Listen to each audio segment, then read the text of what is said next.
नमस्कार. एमपीएससी परीक्षेमधला एक अत्यंत महत्त्वाचा टॉपिक राज्य लोकसेवा आयोग आज आपण सोप्या भाषेत समजून घेऊया. एमपीएससी पूर्व असो किंवा मुख्य या टॉपिकवर प्रश्न ठरलेलेच असतात. पण का? चला याचं महत्त्व समजून घेऊया. संविधानाच्या भाग 14 नुसार हा आयोग राज्यातल्या गुणवत्तेचा वॉचडॉग आहे, म्हणजे निष्पक्षपाती निवडीची हमी. मग ह्या आयोगात कोण असतं, त्यांची निवड कशी होते? चला कलम 316 मधून हे सगळं जाणून घेऊ. तर अध्यक्ष आणि सदस्यांची नियुक्ती राज्यपाल करतात आणि एक अट आहे, निम्म्या सदस्यांना सरकारी कामाचा अनुभव हवाच.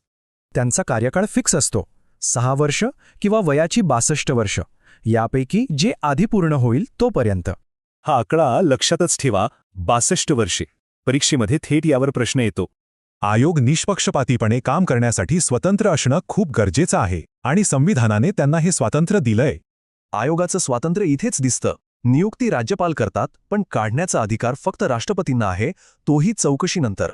आयोगाचे सर्व खर्च, जसे की पगार, हे थेट राज्याच्या एकत्रित निधीतून दिले जातात.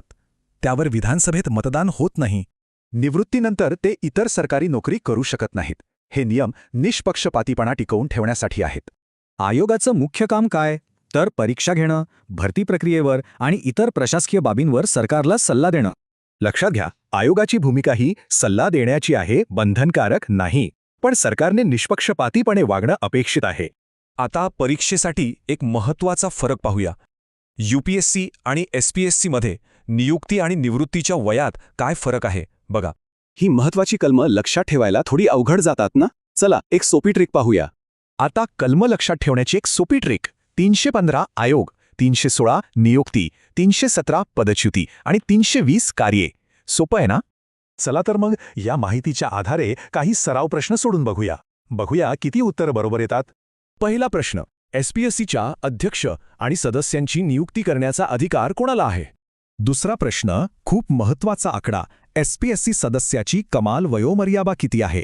तिसरा प्रश्न, गैरवर्तनाच्या आरोपावरून एसपीएससी सदस्याला पदावरून कोण दूर करू शकतं? चौथा प्रश्न आयोगाच्या आर्थिक स्वातंत्र्याबद्दल आहे. आयोगाचा खर्च कुठून दिला जातो? आणि शेवटचा प्रश्न, संविधानाच्या कोणत्या भागात आपल्याला लोकसेवा आयोगाबद्दलच्या तरतुदी आढळतात? ही आहेत उत्तरं. तपासून बघा किती बरोबर आली. चुकलेल्या प्रश्नाशी संबंधित कलम पुन्हा एकदा नक्की वाचा. थोडक्यात काय, तर एसपीएससी फक्त परीक्षा घेणारी संस्था नाही, ती राज्यातल्या प्रशासकीय गुणवत्तेची संरक्षक आहे. तर हा होता राज्य लोकसेवा आयोगावरील आपला विशेष भाग. अभ्यास करत रहा आणि अशाच महत्त्वाच्या टॉपिकसाठी जोडलेले रहा.